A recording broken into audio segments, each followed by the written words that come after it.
Vous avalez un comprimé avec un verre d'eau. Quelques secondes plus tard, vous reprenez votre journée. Vous n'y pensez déjà plus. Après tout, ce n'est qu'un médicament. Un petit comprimé parmi tant d'autres, prescrit pour faire baisser la tension, calmer une douleur, protéger l'estomac ou contrôler le cholestérol. Un geste banal, répété chaque matin par des millions de personnes. Mais au même instant, à l'intérieur de votre corps, une opération d'une incroyable complexité vient de commencer. Imaginez une immense ville où des millions de véhicules circulent en permanence. Les routes sont déjà encombrées, les feux de circulation fonctionnent sans interruption, les centres de tri ne ferment jamais. Chaque seconde, des marchandises arrivent, sont transformées, puis repartent vers leur destination. Votre organisme fonctionne de façon étonnamment similaire. Chaque médicament que vous avalez devient un nouveau voyageur qui entre dans ce réseau déjà extrêmement occupé.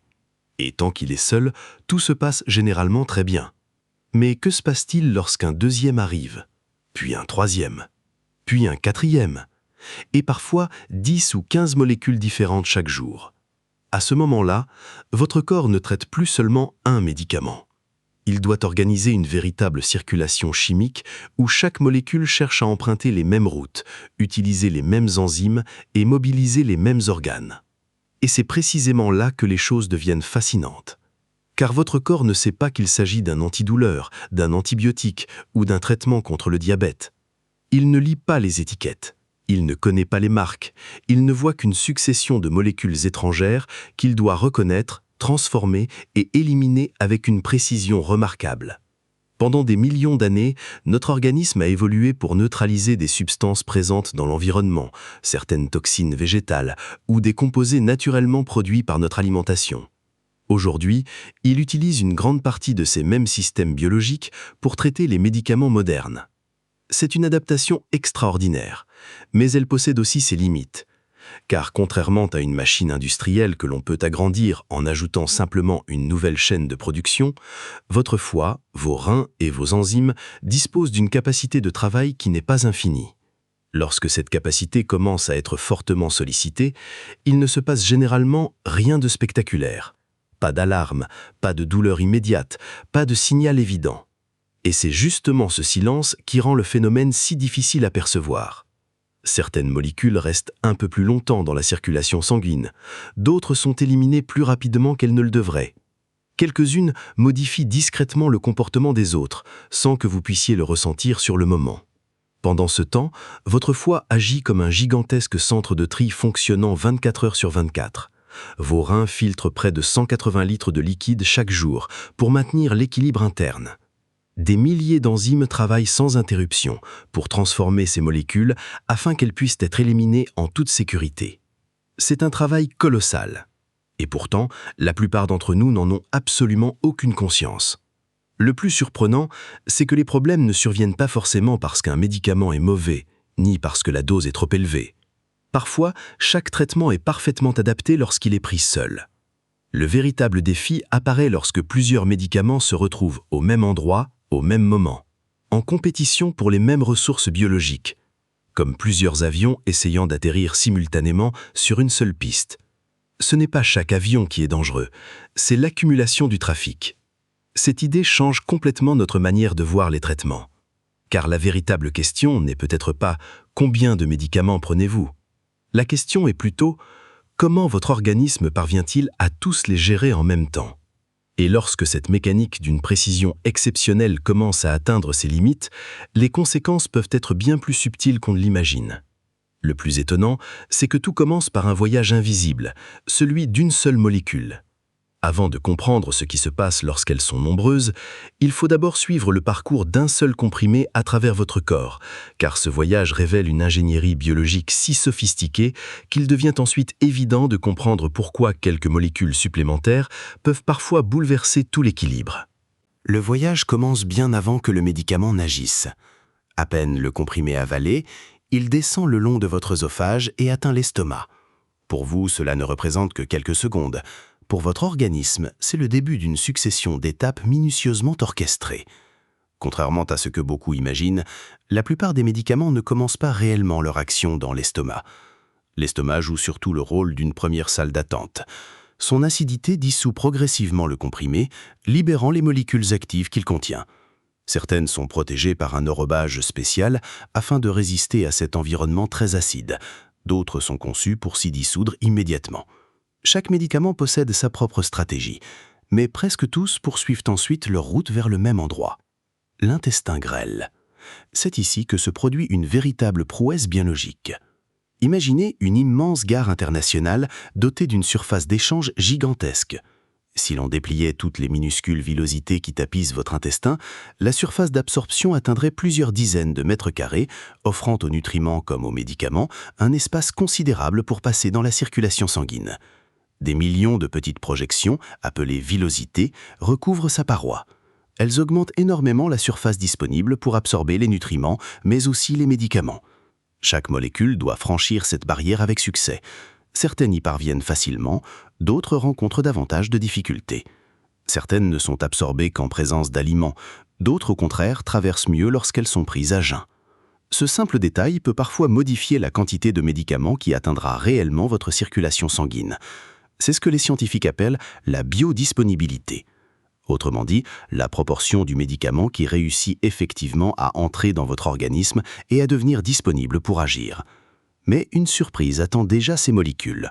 Contrairement à ce que l'on pourrait croire, elles ne se dirigent pas immédiatement vers leur cible. Elles font d'abord escale dans un immense poste de contrôle, le foie. Le sang provenant de l'intestin rejoint directement cet organe par un réseau spécialisé appelé la veine porte. Avant qu'un médicament puisse atteindre le cerveau, le cœur ou les articulations, il doit souvent franchir ce premier filtre biologique. Et ce filtre est particulièrement exigeant. Le foie ne se contente pas de laisser passer les molécules, il les examine, il les transforme. Parfois, il en détruit une partie avant même qu'elles aient eu l'occasion d'agir. Ce phénomène est connu sous le nom d'effet de premier passage hépatique. Pour certains médicaments, une fraction importante est métabolisée dès cette première traversée. C'est pourquoi deux traitements contenant une quantité similaire de substances actives peuvent finalement produire des effets très différents selon leur mode d'administration. Au cœur de ce travail se trouvent des milliers d'enzymes. Parmi elles, une famille joue un rôle absolument essentiel, les enzymes du cytochrome P450. Son nom paraît complexe, leur mission en revanche est très simple, transformer les molécules pour qu'elles deviennent plus faciles à éliminer. On pourrait les comparer à une gigantesque équipe de techniciens spécialisés. Chaque enzyme possède ses préférences. Certaines prennent en charge un grand nombre de médicaments, d'autres sont beaucoup plus sélectives. Elles travaillent sans relâche, jour et nuit, sans que vous en ayez conscience. La plupart du temps, ce système est remarquablement efficace. Le médicament est transformé, distribué vers les organes concernés, puis progressivement éliminé. Mission accomplie.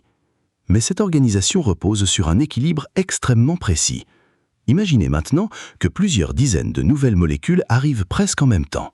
Certaines veulent utiliser exactement la même enzyme, d'autres ralentissent son fonctionnement, certaines l'accélèrent, d'autres encore monopolisent temporairement les ressources disponibles. Tout à coup, les techniciens ne savent plus quel dossier traiter en priorité. Le trafic commence à ralentir, et ce ralentissement peut avoir des conséquences inattendues. Un médicament qui devait rester quelques heures dans votre circulation peut y remaner beaucoup plus longtemps. À l'inverse, un autre peut être éliminé si rapidement qu'il devient moins efficace. Le plus étonnant est que rien de tout cela ne dépend uniquement de la quantité avalée. Deux personnes prenant exactement les mêmes traitements peuvent obtenir des résultats très différents. Pourquoi ? Parce que chaque organisme est unique. L'âge influence le fonctionnement du foie et des reins. Certaines variations génétiques modifient naturellement l'activité des enzymes du cytochrome P450. L'alimentation, l'état du foie, l'hydratation ou encore certaines maladies peuvent également changer la vitesse à laquelle un médicament est transformé puis éliminé. Votre organisme fonctionne donc comme une usine intelligente qui adapte constamment son activité. Mais même les usines les plus performantes possèdent une capacité maximale. Et lorsque plusieurs médicaments cherchent à utiliser simultanément les mêmes chaînes de transformation, un phénomène discret commence à apparaître. Ce n'est plus seulement le trajet d'un médicament qui compte, c'est la façon dont chaque molécule influence le parcours de toutes les autres. C'est à cet instant que naît ce que les médecins appellent une interaction médicamenteuse. Et contrairement à ce que beaucoup imaginent, certaines de ces interactions peuvent être totalement invisibles jusqu'au jour où leurs effets commencent enfin à se manifester. Jusqu'à présent, nous avons suivi le parcours d'un seul médicament. Tout semblait remarquablement organisé. Le comprimé était absorbé, transporté, transformés par le foie, puis progressivement éliminés. Mais cette histoire ne reflète qu'une partie de la réalité. Car pour des millions de personnes, le corps ne traite pas une seule molécule. Il en traite plusieurs, parfois 4, parfois 8, parfois plus de 10 chaque jour. Et c'est à ce moment-là que le scénario change complètement. Imaginez une autoroute parfaitement fluide. Une seule voiture y circule, puis 10, puis 100, puis des milliers. Les véhicules ne changent pas, les routes non plus. Pourtant, tout le trafic se transforme. Les ralentissements apparaissent, les sorties deviennent plus difficiles. Certains véhicules arrivent en retard, d'autres restent bloqués beaucoup plus longtemps que prévu. Votre organisme connaît exactement le même phénomène. Chaque médicament cherche à utiliser les mêmes infrastructures biologiques, les mêmes enzymes, les mêmes protéines de transport, les mêmes organes d'élimination. Ils ne circulent pas chacun dans leur propre voie réservée, ils partagent les mêmes routes, et parfois, ils se gênent mutuellement. Prenons un exemple. Supposons que 2 médicaments utilisent principalement la même enzyme du foie pour être transformés. Tant que cette enzyme dispose de suffisamment de capacité, tout fonctionne normalement. Mais si les deux arrivent presque simultanément, une véritable file d'attente peut se former. L'un des médicaments devra attendre. Pendant ce temps, il reste plus longtemps dans la circulation sanguine. Sa concentration augmente progressivement, sans que aucune dose supplémentaire n'ait été prise. C'est un point essentiel. Dans certains cas, un médicament peut sembler devenir plus puissant, non pas parce que vous en prenez davantage, mais parce que votre organisme l'élimine plus lentement. À l'inverse, une autre situation peut produire exactement l'effet opposé. Certaines molécules stimulent fortement l'activité de certaines enzymes hépatiques. Au lieu de ralentir le trafic, elles accélèrent la chaîne de production. Le foie devient alors beaucoup plus rapide pour transformer certains médicaments. Résultat, le traitement quitte votre organisme plus vite que prévu. Sa concentration diminue. Son efficacité peut être réduite. Autrement dit, 2 médicaments peuvent produire des effets totalement différents sans que l'un des deux ne soit défectueux. Tout dépend de la manière dont ils interagissent. Mais les enzymes ne sont pas les seules à intervenir. Le sang lui-même participe à cette immense organisation. Une grande partie des médicaments ne circulent pas librement. Ils voyagent attachés à des protéines, notamment une appelée albumine. Imaginez un réseau de taxis. Chaque taxi transporte un passager. Mais si un nouveau passager plus prioritaire arrive, il peut parfois prendre sa place. Le premier médicament est alors libéré dans le sang sous sa forme active. En quelques instants, la quantité de médicaments réellement disponible peut augmenter. Parfois légèrement, parfois de manière beaucoup plus importante chez certaines personnes. Et ce n'est toujours pas terminé, car une autre équipe travaille discrètement dans votre organisme. Des protéines de transport installées dans l'intestin, le foie, les reins et même le cerveau contrôlent les entrées et les sorties des molécules. On peut les imaginer comme des agents de sécurité. Certaines ouvrent les portes, d'autres les ferment. L'une des plus connues s'appelle la glycoprotéine P. Sa mission consiste notamment à empêcher certaines substances de s'accumuler dans des organes sensibles, comme le cerveau. Mais certains médicaments modifient son fonctionnement. Ils peuvent bloquer cette protection, ou au contraire la rendre plus active. Ainsi, une même dose peut produire des effets totalement différents selon les autres traitements présents dans l'organisme. Et parfois, le responsable n'est même pas un médicament. Un simple aliment peut suffire. Le pamplemousse en est probablement l'exemple le plus célèbre. Il contient des substances capables de diminuer temporairement l'activité de certaines enzymes digestives, notamment l'enzyme CYP3A4 présente dans l'intestin. Conséquence, certains médicaments sont beaucoup moins dégradés avant d'entrer dans la circulation sanguine. Une quantité plus importante atteint alors le sang. Pour quelques traitements, cette interaction peut augmenter le risque d'effets indésirables. Ce n'est pas parce que le pamplemousse est mauvais, c'est parce qu'il modifie temporairement la manière dont votre organisme traite certaines molécules. Le même principe existe avec certains compléments alimentaires, des plantes médicinales, des produits naturels et même certains médicaments disponibles sans ordonnance. C'est une réalité qui surprend beaucoup de personnes, car naturel ne signifie pas automatiquement sans interaction. En réalité, votre organisme ne fait pas la différence entre une molécule issue d'une plante et une molécule fabriquée dans un laboratoire. Il doit traiter les deux, avec les mêmes outils. Au fil des années, cette compréhension a profondément changé la médecine. Aujourd'hui, les professionnels de santé ne s'intéressent plus seulement à chaque médicament pris séparément. Ils observent l'ensemble, comme un chef d'orchestre qui ne juge pas chaque instrument isolément, mais l'harmonie de tout l'orchestre. Car ce n'est pas une note qui crée la musique, c'est leur combinaison. Et c'est précisément cette combinaison qui explique pourquoi deux personnes prenant exactement les mêmes traitements peuvent vivre des expériences très différentes. L'une ne ressentira presque aucun effet secondaire. L'autre développera progressivement une fatigue inhabituelle, des étourdissements ou des troubles de l'équilibre, sans jamais imaginer que ces symptômes puissent provenir d'interactions invisibles. Et c'est là que le sujet devient encore plus étonnant, parce que votre organisme essaie souvent de vous prévenir. Le problème, c'est que les premiers signaux ne sont pas rarement spectaculaires. Ils sont discrets, progressifs, faciles à attribuer à l'âge, au stress ou à une mauvaise nuit de sommeil. Pourtant, ce sont parfois les premiers indices indiquant que votre organisme commence à avoir du mal à gérer ensemble de cette circulation chimique. Voici ce qui rend la polymédication si particulière. Dans la plupart des cas, votre corps ne passe pas brutalement d'un fonctionnement normal à une situation critique. Il s'adapte, encore et encore. Comme un employé qui accepte toujours plus de travail sans jamais se plaindre. Au début, tout semble fonctionner. Puis, presque imperceptiblement, les premiers signes apparaissent. Ils sont si discrets que beaucoup de personnes ne les relient jamais à leurs médicaments. Une fatigue un peu plus marquée, quelques étourdissements en se levant, une bouche plus sèche qu'avant, des difficultés à se concentrer, une sensation de faiblesse, ou simplement l'impression que quelque chose a changé sans pouvoir dire quoi. Ces symptômes sont souvent attribués à l'âge, au stress, à un manque de sommeil ou à une mauvaise journée.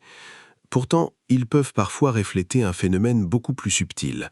Votre organisme travaille davantage pour maintenir son équilibre. Et plus les médicaments sont nombreux, plus cet équilibre devient complexe à préserver. Prenons l'exemple du cerveau. Contrairement aux autres organes, il est protégé par une structure extraordinaire, la barrière hémato-encéphalique. Imaginez une frontière ultra sécurisée. Chaque molécule qui souhaite entrer doit obtenir une autorisation. Cette protection empêche de nombreuses substances potentiellement nocives d'atteindre les neurones. Mais certains médicaments sont justement conçus pour franchir cette barrière. Des antidouleurs, des anxiolytiques, des somnifères, des antidépresseurs, des traitements contre certaines maladies neurologiques. Pris seuls et correctement utilisés, ils remplissent leur mission. Mais lorsqu'ils sont associés à d'autres médicaments ayant eux aussi une action sur le système nerveux, leurs effets peuvent parfois s'additionner. Le cerveau reçoit alors davantage de signaux ralentissant son activité.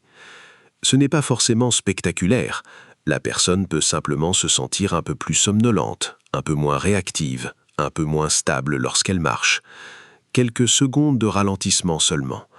Mais ces quelques secondes peuvent parfois suffire à augmenter le risque de chute, notamment chez les personnes âgées. Et c'est ici qu'apparaît une réalité que peu de gens connaissent. Les médecins parlent parfois de cascade de prescription. Voici comment elle peut commencer. Une personne prend un nouveau médicament.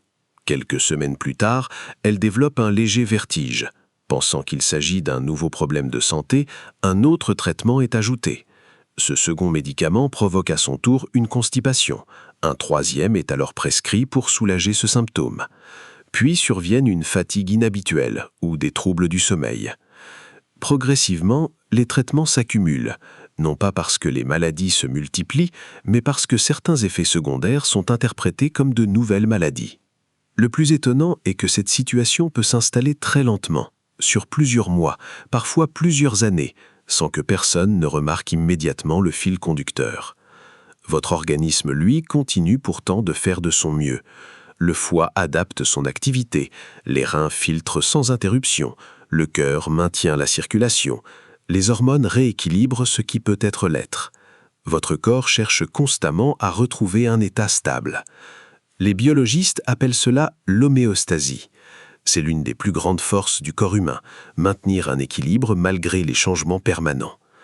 Mais cette capacité d'adaptation possède une limite, et cette limite varie énormément d'une personne à l'autre.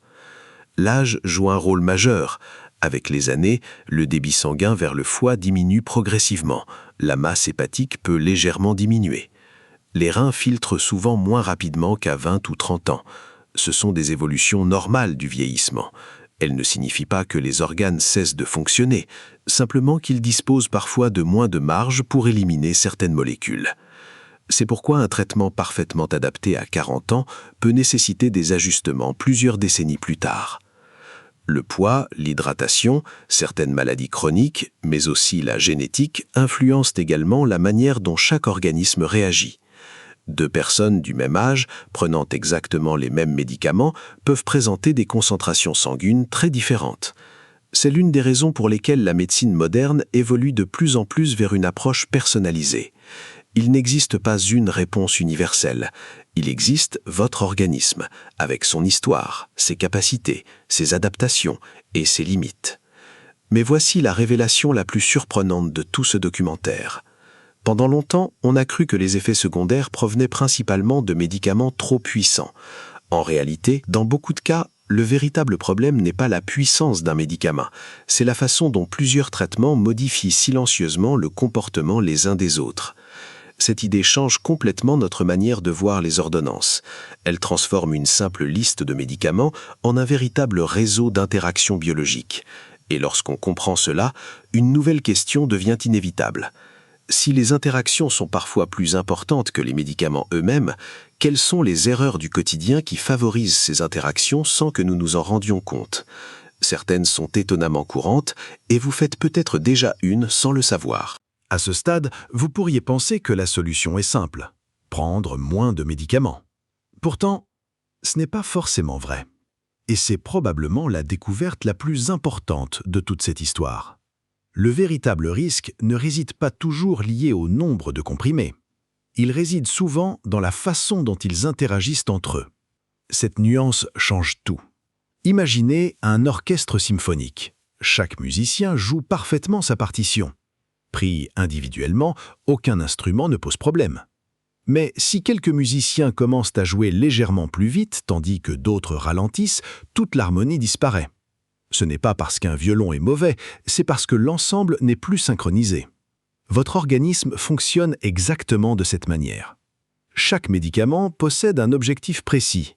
Faire baisser une tension artérielle, réduire une inflammation, soulager une douleur, contrôler une glycémie, prévenir un caillot. Pris isolément, chacun peut être parfaitement approprié. Mais lorsque plusieurs traitements modifient simultanément les mêmes mécanismes biologiques, l'équilibre devient beaucoup plus délicat. C'est ce que les spécialistes appellent la polymédication. Contrairement à une idée reçue, ce terme ne signifie pas automatiquement qu'il y existe un problème. Une personne atteinte de plusieurs maladies chroniques peut avoir besoin de plusieurs traitements différents, chacun apportant un bénéfice démontré. Dans de nombreuses situations, cette association est non seulement justifiée, mais essentielle. La question n'est donc pas « combien de médicaments prenez-vous ?» La vraie question est « est-ce que cette combinaison est régulièrement réévaluée ?» Car votre corps n'est jamais exactement le même qu'il y a 5 ans, ou même qu'il y a 1 an. Votre poids évolue, votre alimentation change, votre fonction rénale peut varier, votre foie s'adapte, votre activité physique influence votre métabolisme. De nouvelles maladies apparaissent parfois, certaines disparaissent. Et pourtant, les traitements, eux, peuvent rester exactement les mêmes pendant des années, sans que personne ne se demande si chaque médicament est encore nécessaire dans les mêmes conditions. Voilà pourquoi les médecins et les pharmaciens parlent de plus en plus de révision thérapeutique. L'objectif n'est pas d'arrêter les traitements, l'objectif est de vérifier que chaque médicament apporte toujours plus de bénéfices que de risques, compte tenu de l'état actuel de la personne. Cette approche est particulièrement importante chez les personnes âgées. Non pas parce que leur corps devient plus fragile, mais parce qu'il fonctionne différemment. Avec l'âge, la proportion d'eau dans l'organisme diminue progressivement. La masse musculaire tend à diminuer. La proportion de tissu graisseux peut augmenter. Ces changements modifient la manière dont certains médicaments se répartissent dans le corps. Certaines molécules restent davantage dans les tissus graisseux, d'autres atteignent des concentrations plus élevées dans le sein. Ce ne sont pas les médicaments qui changent, c'est le terrain biologique sur lequel ils agissent. Et cette réalité concerne aussi les reins. Chaque minute, ils filtrent le sang pour éliminer les déchets et une partie des médicaments. Lorsque leur capacité de filtration diminue légèrement, certaines molécules peuvent rester plus longtemps dans l'organisme. L'effet est aussi progressif, invisible, mais cumulatif. C'est un peu comme vider une baignoire. Si l'eau s'écoule légèrement plus lentement que le robinet ne la remplit, le niveau monte lentement. Au début, on ne remarque rien, puis, sans prévenir, le débordement survient. Le même principe peut s'appliquer à certaines molécules lorsque leur élimination devient plus lente. Mais voici une autre idée reçue qui mérite d'être remise en question. Beaucoup de personnes pensent « si un produit est vendu sans ordonnance, il ne peut pas poser de problème ». Malheureusement, la réalité biologique est plus complexe. Votre foie ne distingue pas un médicament prescrit d'un médicament acheté librement. Vos enzymes ne savent pas si une molécule provient d'une pharmacie, d'une plante médicinale ou d'un complément alimentaire. Elles réagissent uniquement à la chimie. Certaines substances naturelles peuvent modifier l'activité des enzymes du foie. D'autres influencent la coagulation du sang. Certaines augmentent les effets sédatifs de médicaments déjà prescrits. Et parfois, ces interactions restent totalement méconnues parce que le professionnel de santé n'a simplement pas connaissance de tous les produits utilisés. C'est pourquoi les médecins et les pharmaciens posent souvent une question qui peut paraître anodine. Prenez-vous d'autres produits, des vitamines, des compléments alimentaires, des plantes? Cette question n'est pas une formalité. Elle permet de reconstituer l'ensemble du puzzle, car une interaction peut parfois se cacher dans une information qui paraît sans importance au patient. Et c'est ici que l'on comprend toute l'intelligence de la médecine moderne. Pendant longtemps, elle s'est concentrée sur les maladies. Aujourd'hui, elle s'intéresse de plus en plus aux interactions, aux équilibres, à la manière dont tout le système fonctionne ensemble. Le corps humain n'est pas une collection d'organes indépendants, c'est un réseau. Chaque modification influence les autres, chaque nouvelle molécule s'insère dans un système déjà en mouvement. Et plus on comprend cette interconnexion, plus une évidence apparaît. La meilleure façon de protéger son organisme n'est pas de craindre les médicaments, c'est de les utiliser avec une vision d'ensemble. Car un traitement bien suivi, régulièrement réévalué et adapté à votre situation, reste l'un des outils les plus puissants de la médecine moderne. En revanche, certaines habitudes du quotidien peuvent perturber cet équilibre sans que l'on s'en aperçoive. Un simple antidouleur pris pour quelques jours, un complément alimentaire conseillé par un proche, un verre d'alcool au mauvais moment, ou même un fruit consommé au petit déjeuner. Ces gestes paraissent anodins, pourtant ils peuvent parfois modifier silencieusement le comportement de plusieurs traitements. La plupart des interactions médicamenteuses ne commencent pas dans un laboratoire. Elles commencent dans la cuisine, dans la salle de bain ou devant une armoire à pharmacie. Elles naissent de gestes tellement habituels que nous cessons de les remettre en question. Un comprimé contre le mal de tête, une tisane pour mieux dormir, un complément vitaminé recommandé par un ami, un sirop contre la toux acheté sans ordonnance. Pris séparément, chacun de ces choix peut sembler anodin, mais votre organisme, lui, additionne tout. Il ne fait pas la différence entre un médicament prescrit, un produit en vente libre ou un complément alimentaire. Pour lui, ce sont simplement de nouvelles molécules à gérer. Et c'est souvent là que les premières erreurs apparaissent. La première est probablement la plus répandue. Penser que les médicaments vendus sans ordonnance sont automatiquement sans risque. En réalité, l'absence d'ordonnance ne signifie pas l'absence d'interaction. Prenons les anti-inflammatoires non stéroïdiens, souvent utilisés contre la douleur ou la fièvre. Lorsqu'ils sont pris ponctuellement et conformément aux recommandations, ils peuvent être très utiles. Mais chez certaines personnes, leur association avec d'autres traitements, notamment certains médicaments contre l'hypertension, les anticoagulants ou certains traitements affectant les reins, peut augmenter le risque d'effets indésirables. Ce n'est pas une raison de les éviter systématiquement. C'est une raison de les utiliser avec discernement et demander conseil lorsqu'ils s'ajoutent à un traitement déjà en cours. Une autre erreur fréquente consiste à croire que les produits naturels sont incapables d'interagir avec les médicaments. Notre cerveau associe souvent le mot « naturel » à l'idée de sécurité absolue. Pourtant, de nombreuses plantes produisent des molécules biologiquement très actives. Après tout, c'est précisément pour cette raison que certaines sont utilisées depuis des siècles. Le problème est que ces molécules peuvent parfois influencer les mêmes enzymes et les mêmes protéines de transport que les médicaments. Le millepertuis, par exemple, est connu pour modifier l'activité de certaines enzymes hépatiques impliquées dans le métabolisme de nombreux traitements. Conséquence, certains médicaments peuvent devenir moins efficaces lorsqu'ils sont pris en même temps. À l'inverse, d'autres plantes ou compléments peuvent augmenter certains effets en ralentissant leur élimination. Encore une fois, le problème n'est pas la plante elle-même, le problème est l'interaction. Puis vient un aliment auquel peu de personnes pensent, le pamplemousse. Pendant longtemps, cette idée semblait presque exagérée. Comment un simple fruit pourrait-il influencer un médicament? La réponse est fascinante. Le pamplemousse contient des composés capables d'inhiber temporairement une enzyme appelée CY344 présente dans la paroi de l'intestin. Cette enzyme agit normalement comme un premier filtre pour certains médicaments.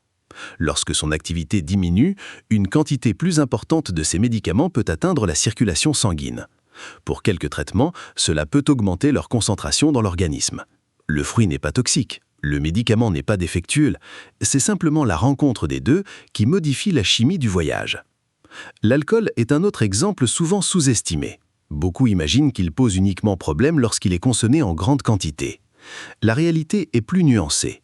Selon le médicament concerné, l'alcool peut renforcer la somnolence, diminuer les réflexes, modifier le métabolisme hépatique ou augmenter certains risques, notamment digestifs. Toutes les associations ne présentent pas le même niveau de risque, mais certaines méritent une vigilance particulière. C'est pourquoi les notices et les professionnels de santé insistent souvent sur ce point. Une autre habitude paraît encore plus innocente. Conserver d'anciens médicaments au cas où. Vous reconnaissez peut-être cette situation. Un traitement prescrit il y a 2 ans, quelques comprimés restants. Puis, un jour, les mêmes symptômes semblent revenir. Alors on reprend le traitement sans consulter. Après tout, il avait déjà fonctionné. Mais entre-temps, beaucoup de choses ont peut-être changé. Votre état de santé, vos autres traitements, votre fonction rénale, votre âge. Même si le médicament est le même, le contexte biologique, lui, n'est plus forcément identique. Et c'est justement ce contexte qui détermine souvent la sécurité d'un traitement. Une autre erreur très courante consiste à consulter plusieurs professionnels de santé sans que chacun dispose de la liste complète des traitements en cours. Aujourd'hui, il n'est pas rare qu'une personne soit suivie par un médecin généraliste, plusieurs spécialistes, un dentiste et parfois d'autres professionnels. Chacun agit avec un objectif précis. Mais si l'information ne circule pas parfaitement, certaines associations peuvent passer aperçues.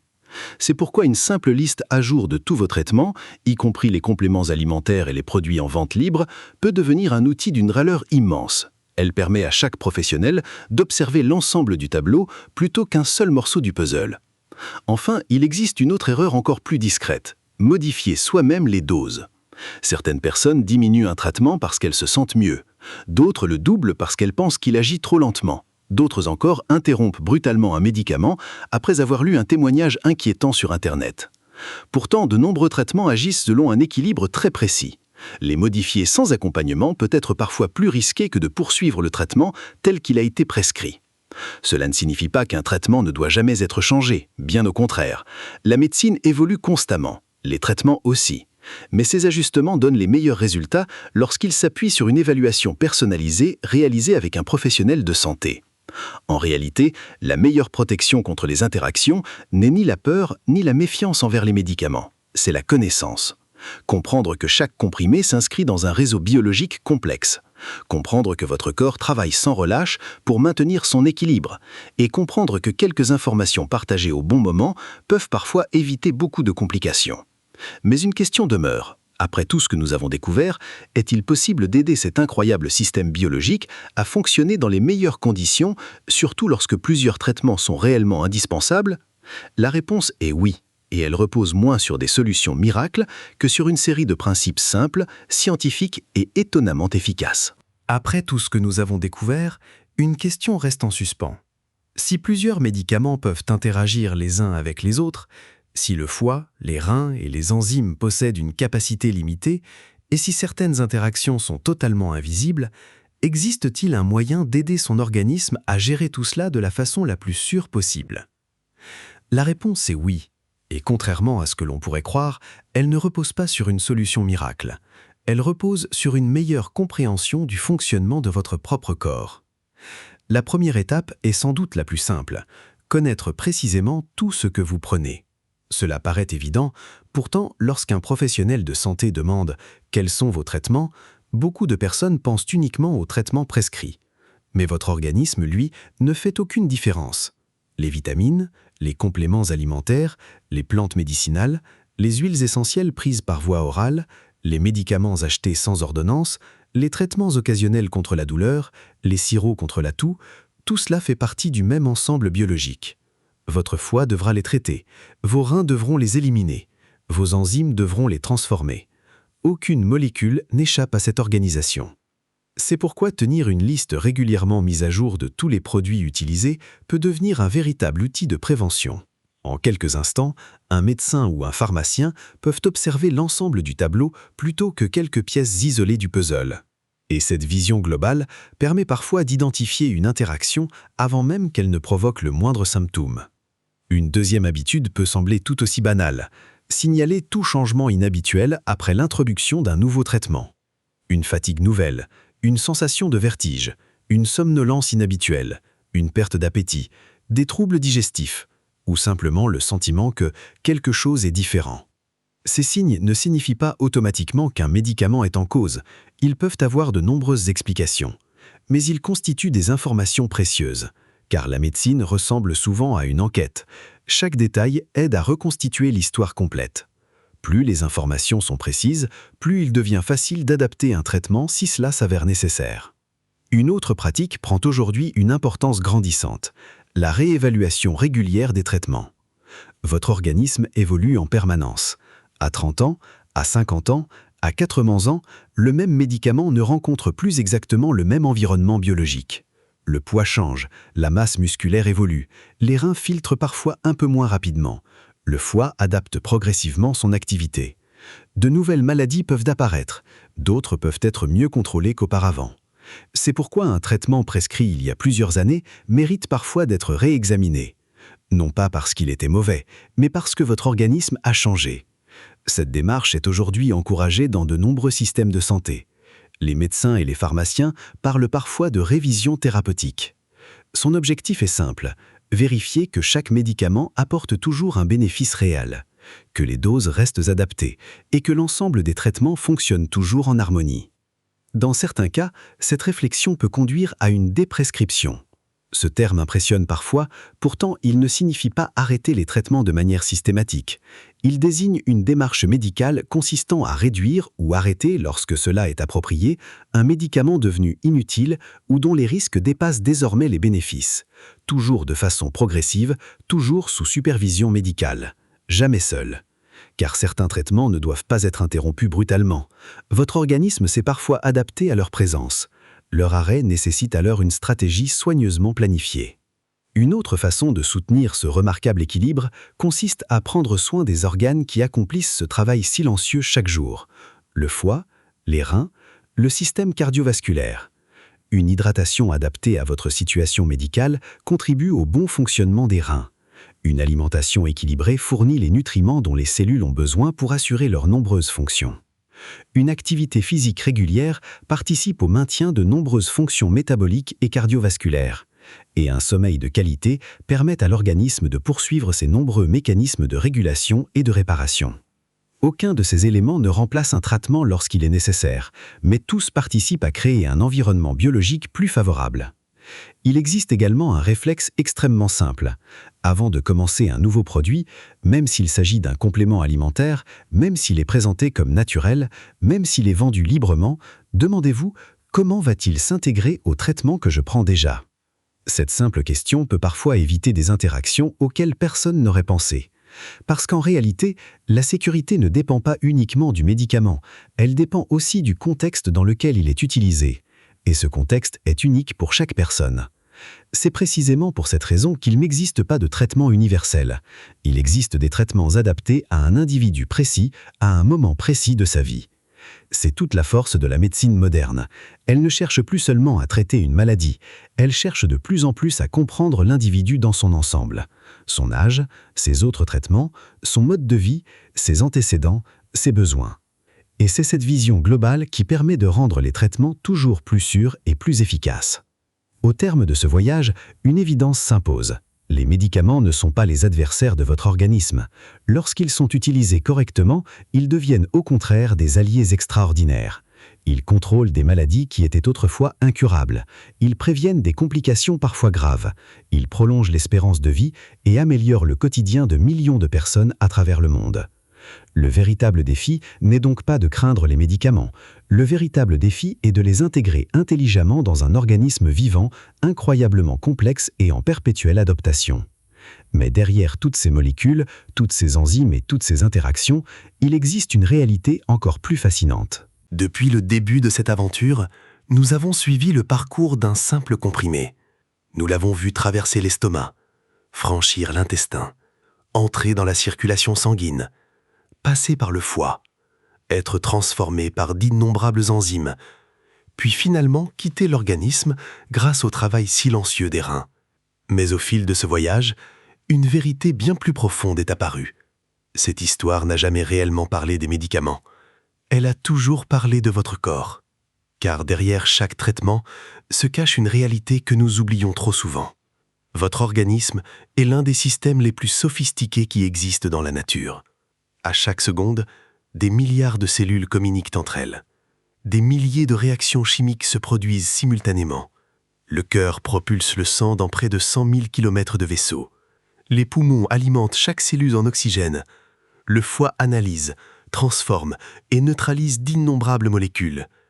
Les reins filtrent sans relâche votre sang pour préserver un équilibre d'une précision extraordinaire. Et pendant que tout cela se déroule, vous poursuivez simplement votre journée, sans jamais percevoir cette activité incessante. C'est peut-être ce qui rend le corps humain si fascinant. Les plus grands exploits qu'il accomplit sont souvent totalement invisibles. Lorsque vous prenez un médicament, il ne se contente pas d'agir sur un organe. Il s'intègre dans une immense symphonie biologique déjà en mouvement. Chaque molécule trouve sa place au milieu de milliards d'autres. Chaque enzyme poursuit son travail avec une précision remarquable. Chaque cellule adapte son comportement en fonction des informations qu'elle reçoit. Tout cela se déroule sans chef d'orchestre visible, sans bouton de commande, sans écran de contrôle. Et pourtant, la plupart du temps, cet équilibre est maintenu avec une efficacité qui défie l'imagination. Mais aucune merveille biologique n'est infinie. Comme une ville ne peut absorber une circulation toujours plus dense sans adaptation, comme un orchestre ne peut accueillir un nombre illimité de musiciens sans perdre son harmonie, votre organisme lui aussi possède des limites. Non pas parce qu'il est faible, mais parce qu'il fonctionne selon les lois extraordinaires de la biologie. Comprendre ces limites ne doit jamais inspirer la peur. Au contraire, c'est une invitation à respecter davantage cette incroyable machine vivante, à reconnaître le travail silencieux qu'elle accomplit chaque jour, à comprendre pourquoi chaque décision concernant un traitement mérite réflexion, dialogue et accompagnement médical. Car la médecine moderne ne consiste pas seulement à ajouter des médicaments, elle consiste surtout à trouver le juste équilibre, celui où chaque traitement apporte davantage de bénéfices que de risques, celui où chaque molécule travaille en harmonie avec les autres, celui où la science accompagne l'intelligence naturelle du corps au lieu de la contrarier. Et peut-être est-ce cela la véritable leçon de ce documentaire. Prendre un médicament n'est jamais un geste anodin, mais ce n'est pas non plus un geste à craindre. C'est un partenariat, un dialogue silencieux entre la science et votre organisme. La science apporte les outils, votre corps fait le reste. Et ce qu'il accomplit est tout simplement extraordinaire.